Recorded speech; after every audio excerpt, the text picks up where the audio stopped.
ಬಹುತೇಕ ಶಿಕ್ಷಕರು ಏನು ಹೇಳ್ತಿದ್ದಾರೆ, ನಮಗೆ ಈ ಗ್ಯಾಸು, ತರಕಾರಿ, ಮೊಟ್ಟೆ, ಬಿಸಿ ಊಟ ಇದರಿಂದ ಮುಕ್ತರನ್ನಾಗಿ ಮಾಡಿ, ನಮಗೆ ಪಾಠ ಮಾಡಕ್ಕೆ ಬಿಡಿ ಅಂತ ಹೇಳ್ತಿದ್ದಾರೆ.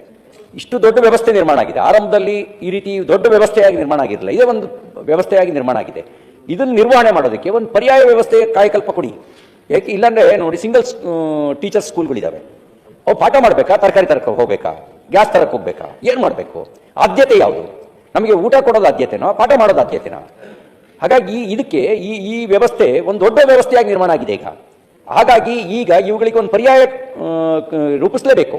ಆ ನಿಟ್ಟಿನಲ್ಲಿ ಆಲೋಚನೆ ಮಾಡಿ. ಮುಂದಿನ ಬಜೆಟ್ನಲ್ಲಾದ್ರೂ ಇದಕ್ಕೊಂದು ಪರ್ಯಾಯ ವ್ಯವಸ್ಥೆ ರೂಪಿಸಿ ನಮ್ಮ ಮುಖ್ಯೋಪಾಧ್ಯಾಯರನ್ನ, ನಮ್ಮ ಶಿಕ್ಷಕರನ್ನ ಕೇವಲ ಶೈಕ್ಷಣಿಕ ವಿಷಯಕ್ಕೆ ಗಮನ ಕೊಡೋದಕ್ಕೆ ಮಾತ್ರ ಅವರನ್ನು ಬಿಡಿ. ಇದಕ್ಕೊಂದು ಪ್ಯಾರಲಲ್ ವ್ಯವಸ್ಥೆ ಮಾಡಿ. ಅವಾಗ ಏನಾಗ್ತಾ, ಅವ್ರು ನೆಮ್ಮದಿಯಿಂದ ಪಾಠ ಮಾಡ್ಬೋದು. ಈ ಮೊಟ್ಟೆ 7 ರೂಪಾಯಿ ಆಯಿತು ಅನ್ನೋ ಟೆನ್ಷನ್ ಇರಲ್ಲ. ಎಲ್ಲಿ ನೀವು ಇನ್ಫೆಕ್ಷನ್ಗೆ ಬಂದರೆ ಅಲ್ಲಿ ಸಿಗಾಕೊಂಡ್ಬಿಡ್ತೀವಿ ಅನ್ನೋ ಭಯನೂ ಇರಲ್ಲ. ಅವ್ರು ನೆಮ್ಮದಿಯಿಂದ ಪಾಠ ಮಾಡುವಂಥ ವ್ಯವಸ್ಥೆ ನಿರ್ಮಾಣ ಆಗುತ್ತೆ. ಅದಕ್ಕೆ ಅವಕಾಶ ಕೊಡಿ.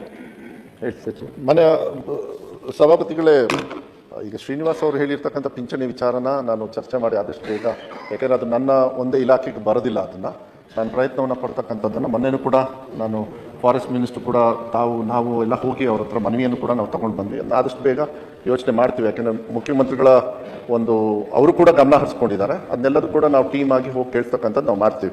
ಮತ್ತು ರವಿ ಅವರು ಪ್ರಸ್ತಾವನೆ ಮಾಡ್ದಂಗೆ ಅದು ನಾವು ಬಂದಾಗ ತುಂಬ ಇತ್ತು. ಯಾಕೆಂದರೆ ಚರ್ಚೆನೂ ಕೂಡ ಸಾಕಷ್ಟಿತ್ತು. ನಾನು ಸುಮಾರು ಒಂದು 6-7 ಸತಿ ನನ್ನ ಇಲಾಖೆಯಲ್ಲಿ ಸಿಂಪ್ಲಿಫೈ ಮಾಡೋದಕ್ಕೆ, ಯಾಕೆಂದರೆ ಇಷ್ಟು ವರ್ಷದ ಒಂದೇ ಸತಿ ರವಿ ಅವರೇ ಬದಲಾವಣೆ ಮಾಡೋದಕ್ಕೂ ಕೂಡ ಒಂದೇ ಸತಿಗೆ ಆಗೋದಿಲ್ಲ.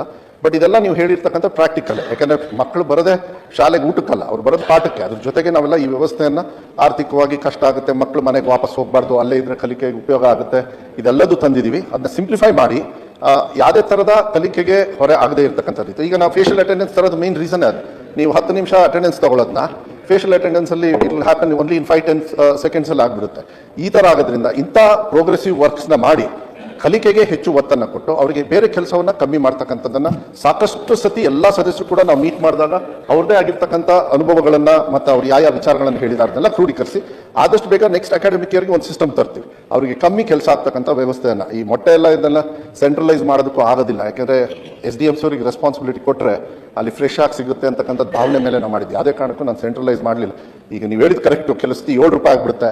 ಕೆಲವು ಕಡೆ ಎಲ್ಲಿವರೆಗೂ ಚರ್ಚೆ ಬಂದಿದ್ರೆ ನ್ಯಾಷನಲ್ ಎಗ್ ಪ್ರೈಸಸ್ ಎಷ್ಟಿದೆ ಅಂತ ಹೇಳಿ ನಮ್ಮ ಇಲಾಖೆಯವರು ವರ್ಕ್ ಮಾಡ್ತಾರೆ. ಅದು 4 ರೂಪೀಸ್ 75 ಪೈಸೆ ಇರುತ್ತೆ ಅಷ್ಟೇ.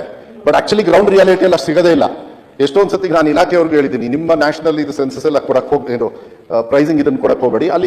ಅಲ್ಲಿ ಇರ್ತಕ್ಕಂಥ ವಾಸ್ತವಾಂಶ ಏನಾಗ್ತದೆ ಅಂದರೆ, ಮೊಟ್ಟೆ ನ್ಯಾಷನಲ್ ಪ್ರೈಸಲ್ಲಿ 4 ರೂಪಾಯಿ 75 ಪೈಸೆ ತೋರಿಸಿದ್ದಾರೆ. ಅಲ್ಲಿ ವಾಸ್ತವಾಂಶ ಕೆಲವು ಸತಿ 5 ರೂಪಾಯಿ 50 ಪೈಸೆ 70 ಪೈಸೆನೂ ಇದೆ. ಇದನ್ನೆಲ್ಲದೂ ಕೂಡ ನಾವು ಕ್ರೋಢೀಕರಿಸಿ ಒಂದು ಹಂತಕ್ಕೆ ತರ್ತಕ್ಕಂಥ ವ್ಯವಸ್ಥೆ.